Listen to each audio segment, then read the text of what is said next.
So when I was asked to give this talk, a few things came to my mind when I heard the words building energy. How do you build energy? Combustion, fire, sparks. But then also, on an individual level, how do we build our own energy? What are our own sparks? But then also in our professional life, how are we building energy? And what I want to talk to you about is both of those things. How do we build energy personally, and then how do we build it professionally? And hopefully those two combine in your life. So I want to walk through a little bit of my story, because I often get asked, how do you become an energy and sustainability manager of a city? And then talk to you about the energy that we're building in Charlotte as we work to become an energy hub and work to become a smart city. So I was born in Amityville, Long Island, and I'm going to get a few questions, so I'm going to answer them right now. Yes, that is where the Amityville Horror is. No, I did not live there. Jaws was not based on Amityville, that was Amity Island. Okay, so now that we got that clear, let's move forward. So 1970 was the year that I was born, and it was an important year for environmentalists. For in that year, President Nixon, by executive order, established the Environmental Protection Agency. Now, does anyone know where President Nixon went to law school? Duke, that's right. So not only did President Nixon establish the EPA, but there was a lot of environmental legislation that came out then. We had the Clean Water Act, the Clean Air Act, the Endangered Species Act. Every major environmental law you can think of was coming out in the 70s and 80s as I was growing up. And these sparks were around me. There was a lot of environmental activism, a lot of news, especially on Long Island, where we had a fair share of dumps and groundwater contamination. But there was one image from that time that really struck me and really provided a spark for me. Does anyone know who this is? Just yell it out if you know. The Crying Indian. Iron Eyes Cody is his name. And Keep America Beautiful did a huge anti-pollution campaign around Iron Eyes Cody. And the basic message, it seems a little hokey now when you look back at it, was that Native Americans had this deep respect for the environment, and modern day Americans are trashing it by throwing their garbage. And there's a video of him paddling a canoe and coming up on shore, and there's garbage everywhere, and this tear comes down.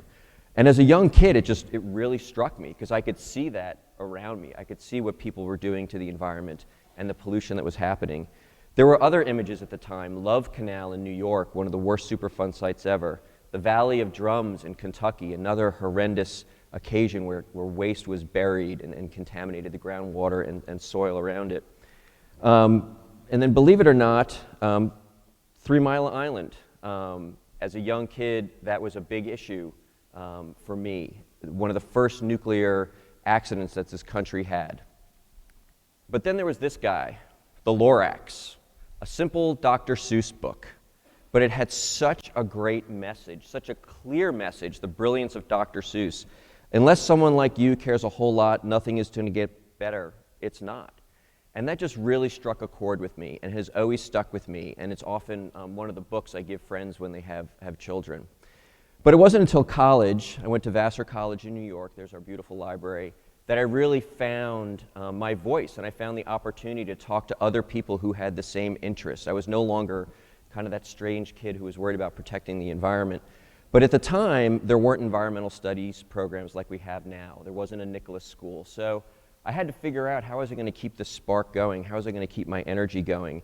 And what I decided to do was look outside the university. I took what classes I could, but I volunteered. I did internships with the Poughkeepsie Recycling Department, the New York Department of Environmental Conservation.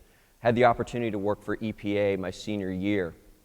And I discovered this whole new world out there outside the confines of my academic world. So my junior year, I decided that summer I'm going to get the job that's going to really launch my environmental career. And this is the White House Council on Environmental Quality, and they work with the White House to make environmental policy. And I thought, wow, if I can get this job, I'm going to be launched. I'm going to be on my way. I went and got an interview, which was incredible looking back at it. And I made it to the final 2 candidates. And back then, we didn't have email, we didn't have cell phones, so it was hard to communicate. And I was getting ready to spend my junior year abroad in London. And I called the woman who I'd interviewed with and asked her the status. And she said, oh, we still haven't decided yet, but we'll let you know soon. So I went off to study in London, heard nothing, and I remember calling thinking I need to call. I just need to settle this. It's driving me nuts. So I went and found a payphone in the basement of the building, and I can still remember this so vividly. I called and I got a hold of her and I said, calling to find out the status of the internship. And she said, "Oh, Rob, so great to hear from you. We'd love to have you here, but I'm sorry you didn't get the job." And I was crushed. My dreams were just shattered. But I got up the courage to say, "Well, can you tell me why? What do I need to do to improve my chances in the future?" And she said, "Well, it was nothing about you. We had a great interview. I think you're really well qualified. But someone with higher connections than you, their son needs a job for the summer, and that's who got the job." And I was speechless. I didn't know what to say. And up until that point, it never really occurred to me the power of connections and how we are responsible to a large part for making those connections and creating our networks. My parents were both public school teachers on Long Island. They didn't have any connections in the environmental field. If I wanted to go into education, I could have gotten that route. But I remember thinking when I hung up on that phone call that this is never going to happen to me again. I'm going to make sure that I've got that spark to follow my dreams and my passions. So, graduated from Vassar. I worked in the environmental field for a few years and realized it was time to come back to graduate school, and had the good fortune of being accepted at Duke. And I did a joint degree with the law school and the Nicholas School, got a master's in environmental economics and policy, and it was an amazing experience. Brilliant professors, brilliant students, brilliant opportunities. But there was one experience that I had that was unrelated to my studies that sparked just a whole new way of me looking at the world. And that was an opportunity for me to go live in Bolivia for a year. My wife, now wife, she was getting her PhD in history at Duke and needed to do her dissertation research. And Bolivia was where she chose to do it. So I didn't know a lot about Bolivia. Butch Cassidy and the Sundance Kid, I knew they met their fate there. That was the extent of my knowledge of Bolivia. So I pulled up a map to figure out where we were going, and if you look kind of south-central, you see the city of Sucre, and next to it the city of Potosi, and Sucre is at about 10,000 feet, Potosi is about 13,000 feet, and we lived in Sucre. My wife would go back and forth to the archives there. But for me, it was an amazing new experience. It was a beautiful city. It's called the White City. It was the colonial capital of Bolivia. But it was also a very impoverished country. At the time, it was the second poorest country in the Western Hemisphere. This is a very typical scene down by the marketplace. There was no supermarket when we were there, so we'd have to go shopping on our own. We didn't have hot water in the house. We didn't have mail service. All these creature comforts that we take advantage of having right now. There were calls about, don't drink the water today, there's a typhoid scare, or there's a cholera scare. So aside from going to the market, one of the things that I did, I took Spanish lessons in the morning because I didn't speak a lick of Spanish when we got down there, but I taught English at the Bolivian American Center. And I taught from little kids up to adults. And since I couldn't speak Spanish and they really didn't have any books for curriculum, we just talked. We would pick a conversation at the beginning and we'd talk about it. I mean, conversation topic and talk about it. And it could be anything. And what I learned is, I had an example of don't judge a book by its cover. I had people who were very poor, people who were wealthier, but we could talk about the same thing just from different perspectives. And it really opened up my worldview to the power of relationships and the power of connections if you just take the time to sit down and listen to the person across from you. So we came back, graduated from Duke, moved out into the professional world, did a lot of environmental law, worked for the Environmental Protection Agency, and eventually found myself as the first environmental attorney in the city of Charlotte. And about 2 years into my job there, President Obama was elected and the stimulus package was put out. And part of that stimulus package was DOE's stimulus program, the Energy Efficiency and Conservation Block Grant Fund. And cities were scheduled to get millions of dollars, depending on your population size. And Charlotte was scheduled to get $7 million. So I went to the deputy city manager and said, do you realize we're going to be getting $7 million for energy and energy efficiency projects? And he said, no, haven't heard about it. And I said, well, we need to figure out how we're going to lead this, what we're going to do. He asked me to tell him about it. And by the end of the conversation, he said, great, you're going to lead it. I think you're the perfect person to lead it. So it was a wonderful opportunity. It was a wonderful opportunity not only for Charlotte, but it was an opportunity for me to take a lot of what I had learned up to that point, all those building blocks, to start building a solution around energy for our community. And we didn't do it with just a few people. It could have been really easy to say, okay, we're just going to buy 10 hybrid buses and that's going to spend our money. But what we decided to do was to bring together the community to figure out how we're going to spend this $7 million. We brought together city and county staff. We brought together the private sector, the public sector. We had community forums. And at the end, we ended up with 17 projects that ranged everywhere from doing energy efficiency projects in our own buildings to building an EV charging program in the community and doing commercial retrofit and residential retrofit programs. It was an amazing experience and really helped to move Charlotte forward in the energy space. Another project that we got going at the same time was called Envision Charlotte. Now, Envision Charlotte's goal is making our center city, our urban core, the most environmentally sustainable urban core in the country. And we've gone about doing that in the same way. We realized that we cannot move the dial, and we're focusing on energy reduction, waste reduction, water reduction, and air quality improvement in our inner loop, in our core, by doing it alone. So again, we brought together what seemed like disparate parties. We have Bank of America and Wells Fargo at the table because they are the biggest real estate owners, and we realized we needed to focus on the major buildings. So we focused on 61 buildings in uptown Charlotte. We have Duke Energy, we have UNC Charlotte at the table, the academics are there. We had Environmental Defense Fund, the governor's office. And together we figured out how are we going to start moving the dial in Charlotte.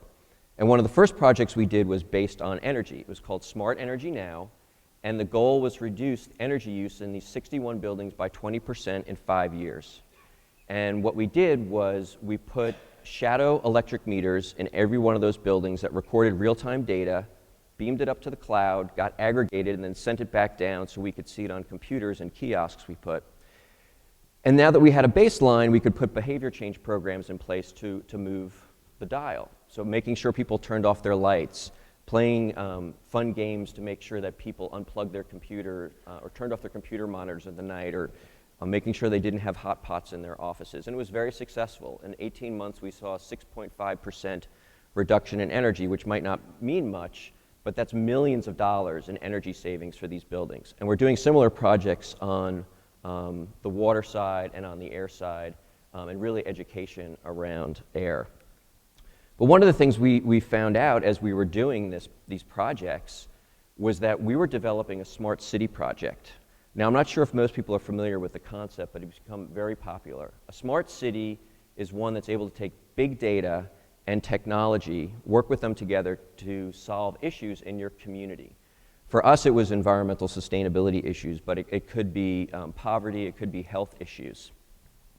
So as we started talking about Envision Charlotte, people kept saying to us, wow, what a great smart cities project. And we were like, yeah, of course. We had no idea really what that was at the time. But what we learned, what people really saw as a smart city was, the technology was great and how we were collecting data was great, but it was this collaboration. It was how we knocked down the walls, how we knocked down the silos, how we got people who usually weren't talking about things to not only to sit at a table, but to develop a project together and go and implement it out in the community. So we had the opportunity, we were a finalist at the Smart City World Expo in Barcelona, and we didn't win. But if you take a look at who some of the other finalists, you'll see they're from all around the world. So through the work, through this partnership that we've done in Charlotte, we find ourselves on the world stage right now. And one of the projects we're working on right now, it's called the Transatlantic Smart City Lighthouse, but it's an opportunity to bring US cities together with European cities like Amsterdam and Genoa, who are for several steps ahead of us in the smart city realm, to share best practices, to share ideas, to potentially bring vendors in to use our cities as living laboratories so we could help to move the needle forward. So what I next realized was that there are other people in Charlotte who are doing smart cities work, and we really need to start building a smart cities ecosystem. We need to get out of our silos as a city. So what I have here is a quick graphic representation. You'll see around the outside kind of the key elements of what makes a smart city if you read the literature, and then the entities that are doing that work. And we've started having phone calls and saying, okay, what are you doing? How does that relate to what I'm doing? Where are the efficiencies? Where are the synergies? Are there grants that we can go for together? How do we communicate this to the public? How do we get ideas from the public? And people are really flocking to this idea of working together to improve Charlotte. Then I realized, hey, we need to do this internally because I know people inside the city of Charlotte are working on smart city initiatives. Google Fiber is coming to Charlotte. We just opened a data portal so all of our data is out there. And we're working on breaching the digital divide. How do you make sure low-income members of your community aren't going to be left behind when all this technology comes in? So I want to leave you with a few thoughts after hearing my story. The first is to find your spark. It's so important to figure out what sparks you and what drives you forward. And you might find it in very unexpected places. It could be an image, it could be a book, it could be a video, it could be a life experience.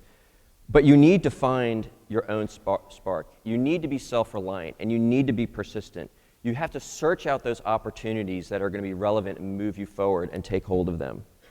Recognize the power of relationships and the connections that we all have to each other regardless of background. I'm constantly telling my kids, don't judge a book by its cover, and that's exactly what this is about. But also recognize the necessity and the power of collaboration and partnerships and knocking down those silos. It's not easy to do. It's a lot of communication and it's a lot of time. But when you bring those pieces together, you're going to have such a much more powerful impact. And then finally, I heard this on a panel I was on the other day, we're in the age of relationships now, which I think is so true. How we relate to each other, how we move things forward. We're not going to solve our biggest problems by staying in our silos and putting our heads down. We need to get out those silos and build energy together to solve our community's problems. Thank you.